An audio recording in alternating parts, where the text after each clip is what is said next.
Welcome to Discovering. Tonight is part 2 of the Ladies Salmon Derby in Fairport. This year we have 12 boats, so we've got 3 more than we had last year. And I took a concealed carry class this summer, so we take a look at what is involved in getting your CPL. And a quick reminder that the Michigan DNR is conducting a wild turkey brood survey. So sit back and relax. It's Monday night and it's time for Upper Michigan's very own Discovering. The secret streams that flow beneath the cliffs of colored stone, forests thick and healthy with birch and pine and oak, surrounded by the greatest lakes this world has ever known. The black bear's awesome presence as he roams the hills and fields, call of the timber wolf, the loon's lonesome trill, the eagle soaring high above, the trout lies deep and still. These are what I treasure, the only way I measure feelings that I have for this fine land. There is so much to discover when you're a long-time lover of northern Michigan.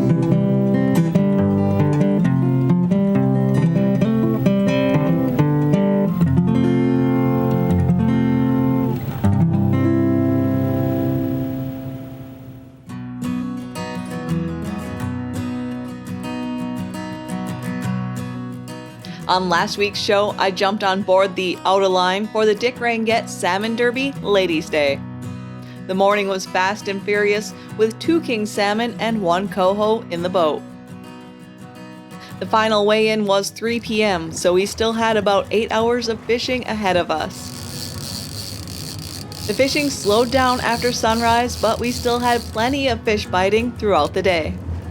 Get a little shoulders to him now. That's you guys, we can't. Get it. Reel. That's a good one. Oh, just let him go, yep. That's a good one. Just let him go. Keep the helper with the drag. Over that one. He's coming right up to the surface. Coming right up. She's still like 160 out. Coming at you? Yeah. Tired out now. Tired him out? About time. What is she at there? 1200. They're both about the same. Alright, I'm getting this one first. Alright, hold up. Reel, Lois. Yep, I'm trying. Oh my god, he swam right into it. Down. Keep coming. Oh. Nice. There. Got her. Oh, my arm's gassed.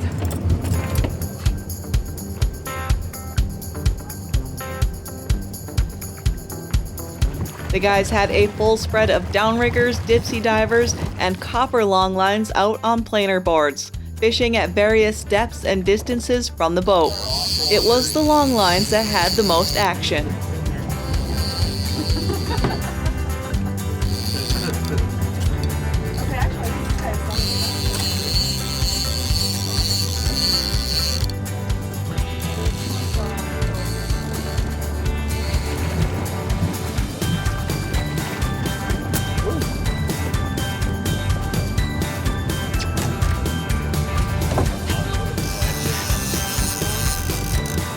A solid way. Hey, that's my first Laker out here. I've never caught one out here. He's in it.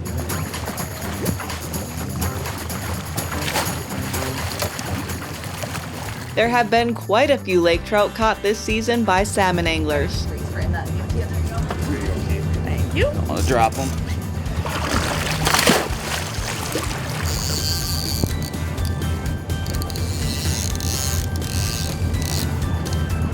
Biting it off. Pulling a little bit. Is it a lake trout?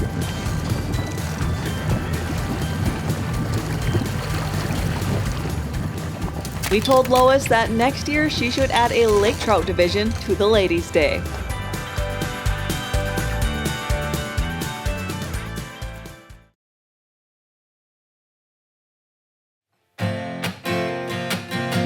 This derby is held at the peak of the salmon run in mid-July out of Fairport, a tiny harbor town at the end of the road in the Garden Peninsula, which juts out into Lake Michigan. The king salmon season in northern Lake Michigan is typically the month of July. Some years it begins a little earlier in mid to late June, as kings begin staging in warmer waters a few miles off the shoreline to feed before they run up the rivers to spawn. This is the 4th year of the Dick Ranguette Salmon Derby and the 2nd year of the Ladies' Day, all started by Lois Ranguette.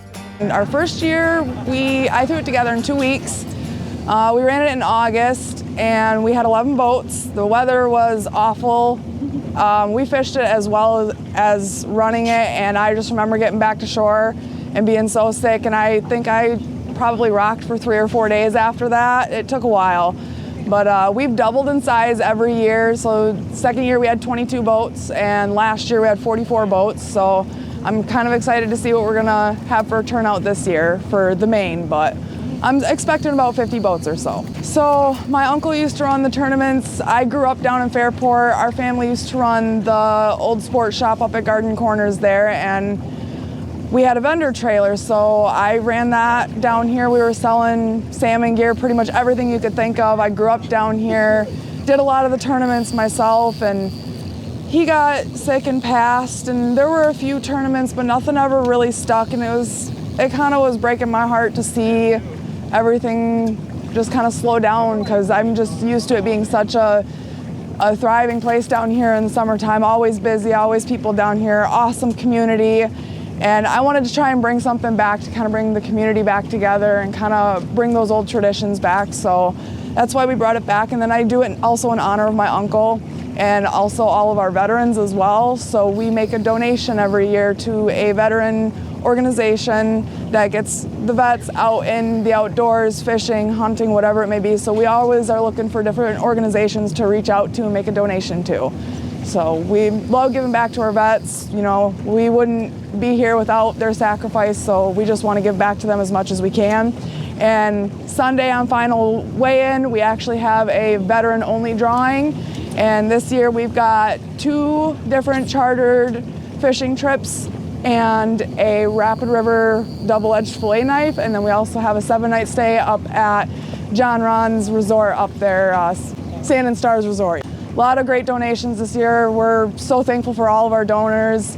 It's because of them that we can make this what it is now and give back to our veterans. Just huge shout out to all of my committee members who helped.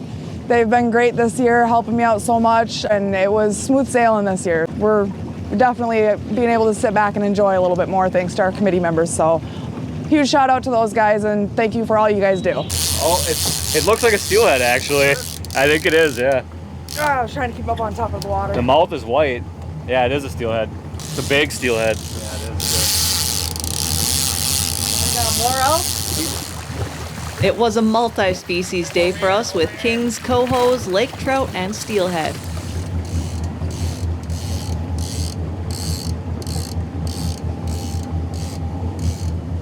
$3.50. Camry had one last battle with a bigger king on the 350 copper. Put an extremely aggressive fish at the end of that much copper line, plus a planer board and more line it will most likely rip out, and you're in for a workout, no matter what size the fish. I feel like I'm not getting anywhere. There you are. Oh, you're getting. Watch out the back. I see it.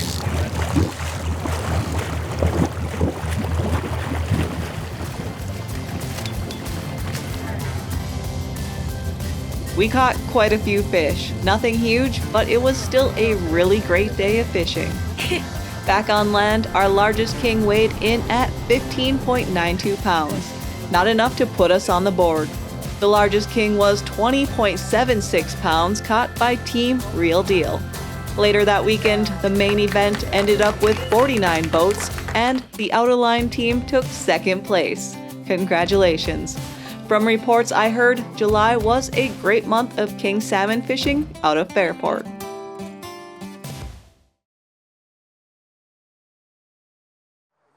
Currently, 1 in 10 adults in Michigan have a concealed carry permit, and that ratio is closer to 1 in 7 in the UP and northern Lower Peninsula.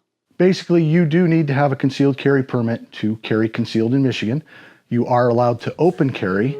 Well, with concealed carry, you are anonymous. And in open carry, you definitely will attract attention.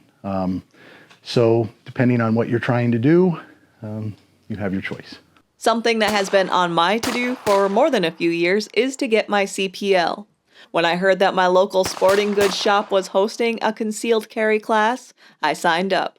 I am Jessica Nance, and I'm a co-owner of JD's East Branch Outfitters here in Kenton, Michigan. We have had a lot of people over the last couple of years ask us if we're aware of any concealed carry classes or how to get involved or how you even get a concealed carry license.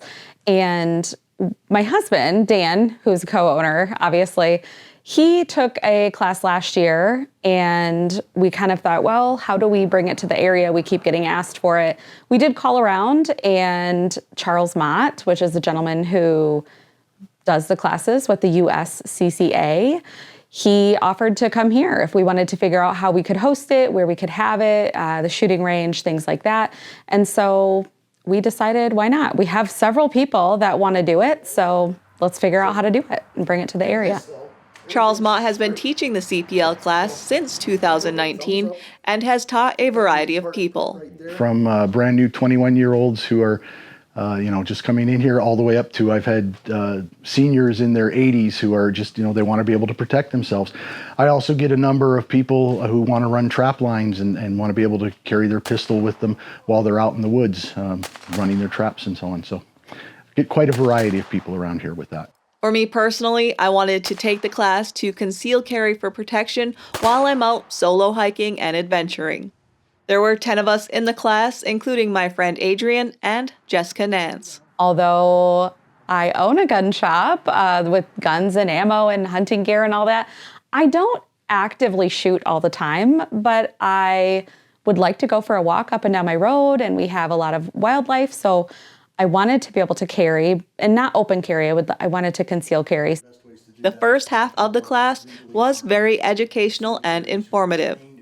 So the primary lessons are the introduction to defensive shooting pistols and defensive shooting techniques. We talk a little bit about the legal use of force.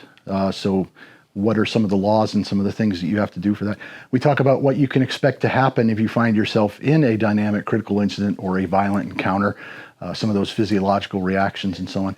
Just from a gun safety attitude, you get a lot of that. You also get, as I said, the conflict avoidance. So we do teach you some things about how to maintain your awareness of what's going on around you, things that you should look for, and ways to just keep you and your family safe. So we talk about defending property, we talk about defending life, we talk about the multiple aggressors, force-on-force situation, and alternate use besides deadly force for defending yourself. What's kind of the biggest thing that you took away from the class? That I need to practice. That, there's certain things that you need to make sure that you are aware of, being more aware of your surroundings, and kind of like I come from the healthcare world originally, and we have a run, hide, fight mentality. If you can run away. If you can hide, whatever the case is. So it was kind of like that. That was a little bit surprising to me, but shooting is the last resort, which makes sense. So, but that you have to practice, you have to train. Something that Charles stressed was the need to practice. I like to use the analogy of going to the Super Bowl. So you get a bunch of guys together and you're going to go to the Super Bowl tomorrow. You're going to lose because you haven't trained, you haven't practiced, you don't have a playbook. Well, this is kind of the same thing, except it's not a Super Bowl. It could be your life if being threatened. So you really need to train and practice and be proficient if you're going to carry a handgun. For the hands-on portion of the class, we practiced shooting drills, first with a laser gun, and then in the field with our own handguns. Try to give them an introduction to the idea of defensive shooting versus marksmanship. So when we shoot in marksmanship, we have time to aim and breathe and do all kinds of things. When we're in a defensive situation, it's much more chaotic. So the primary drill that we use is called the balance of speed and precision drill, because the faster you are, the less accurate you are. The more accurate you are, the slower you are. So it's always a balance of speed versus precision. And in our speed versus precision drill, One of the things is it's not predictable because you need a partner to be able to call those different targets for you so that you don't get used to a course of fire. You always have to be thinking. That's one of the things we like about this class. Taking a concealed carry class doesn't automatically mean you leave with a license to carry. You have to go apply at the district courthouse, the clerk of your county. You have to have your fingerprints taken. They'll do a background check on you, and Michigan is a shall issue state, which means as long as you meet all the requirements, the clerk will send you a concealed carry permit. Overall, I thought the class was extremely informative and readied me for the responsibility that comes with carrying a concealed weapon. Jessica said they plan to host more classes there in Kenton, and Charles teaches all over the Western UP. They can look on the USCCA website and search for Charles Mott, or search for Ontonagon County, or zip code 49953. It should lead you to my classes, and from there you can sign up online or you can give me a call.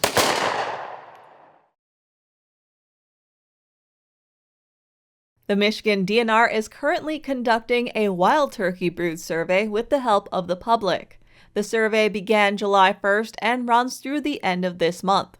I talked to Adam Bump, Upland Game Bird Specialist for the DNR Wildlife Division, about this survey, which is in its third year. Yeah, this is the third year of the brood survey. It's a multi-state survey that we do. It's fairly consistent among all the other states. It's a partnership with the National Wild Turkey Federation, who helps us analyze the data.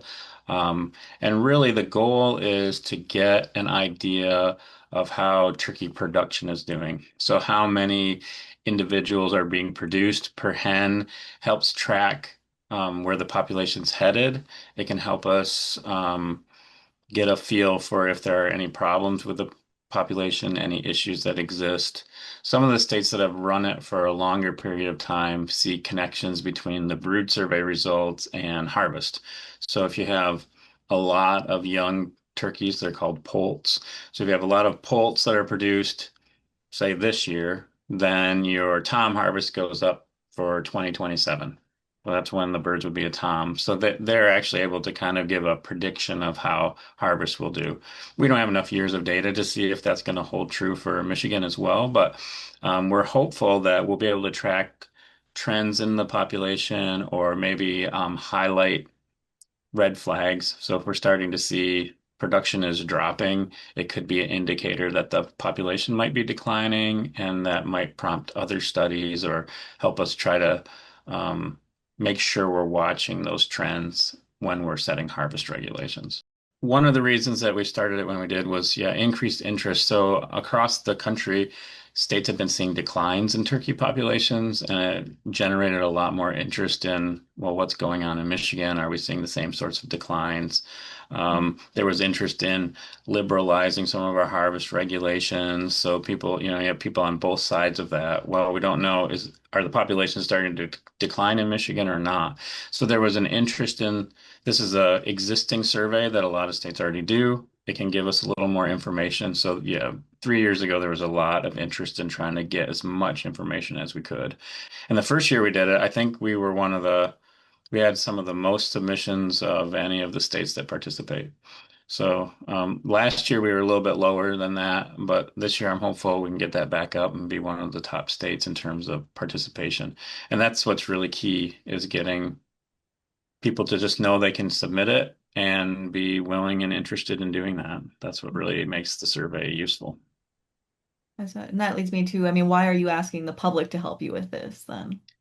Yeah, the main reason is it's just more eyes out there that are able to look and capture that data. It's really hard for us with our staff to be able to do all the surveys that we think we need for wildlife. And just knowing people are interested and they're naturally just noticing, and just to be able to get people to submit that gives us data from across the whole state. And really, we don't have to exert a lot of staff time to try to collect that information. So it can be a very useful tool if we get participation.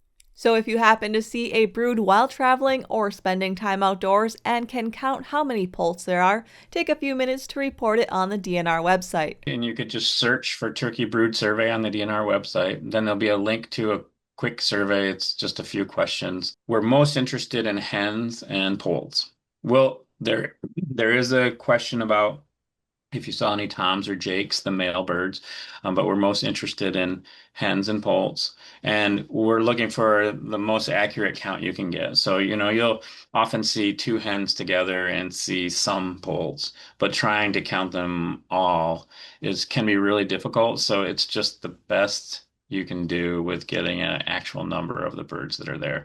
What we're most interested in is the number of poults per hen. So that's the primary goal of the survey, is to look at, do we have 3 poults per hen, 10 poults per hen, and that's how we're tracking that productivity. So trying to get a good number is great, but they can be really hard to see. They're moving around all crisscrossing each other, and some of them will hide on occasion. So we know that numbers might not be exact, but the closer you can get, the better. And a quick reminder about the changes for fall turkey hunting. Turkey licenses for the fall hunt are now over the counter and are first come, first serve, and those go on sale August 15th at 10 a.m. There is a quota of 2,200 licenses for the UP. The fall turkey season runs from September 15th to November 14th. That's all for tonight, and I hope to see you right back here next week for Upper Michigan's very own Discovering.